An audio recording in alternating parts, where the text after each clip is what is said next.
This is a conversation, first and foremost, before we have with President Macron, we must have amongst ourselves as leaders in this continent.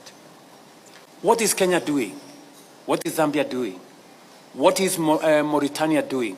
What is the next country doing? What are we doing to mobilize our own resources with the support of our financial institutions led by the Africa Development Bank for us to unlock this enormous amount of resources for us to de-risk and to finance our own development?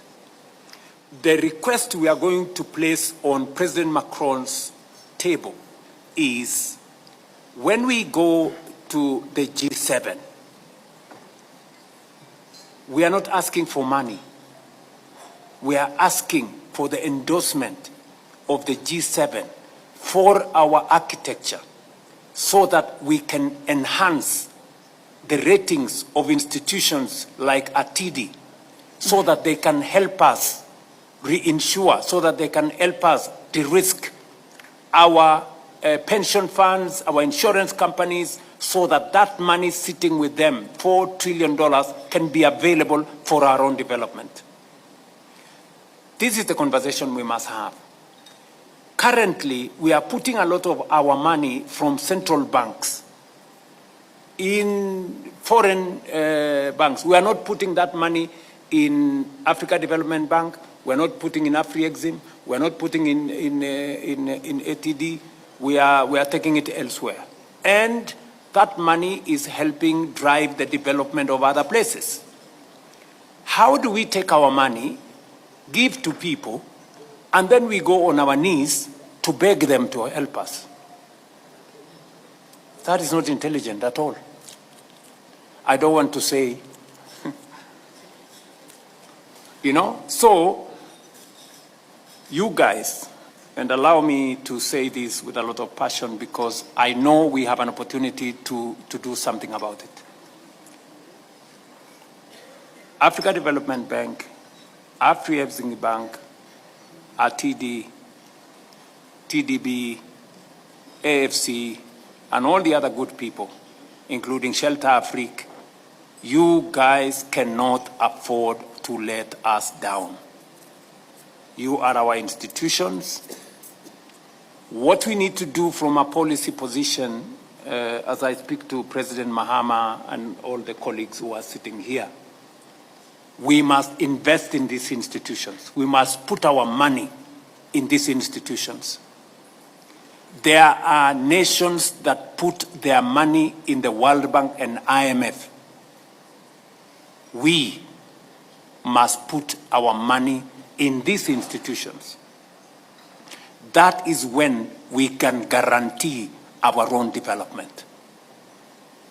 Those who invested in World Bank and IMF have every reason to give us conditions from here to Johannesburg, because it's their money.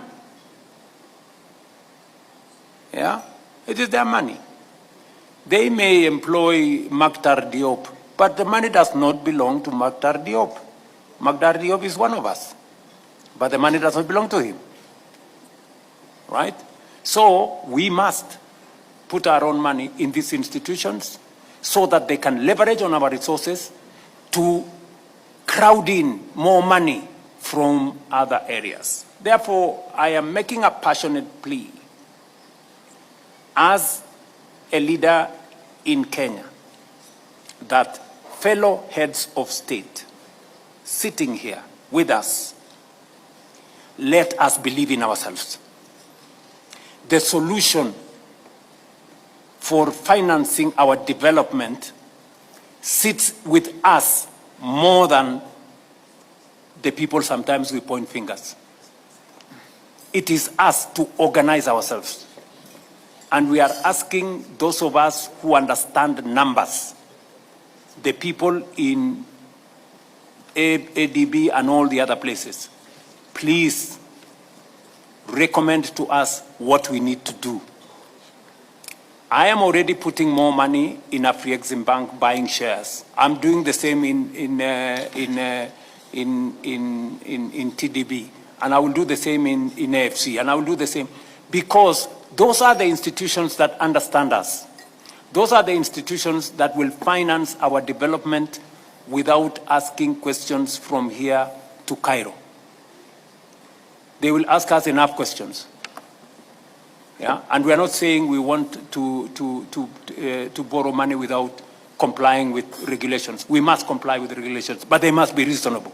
At the very least, they will not put a big premium on risk on us because they understand us. I go to Tadesse and he doesn't think Kenya is risky because he is right here with us. He knows, right?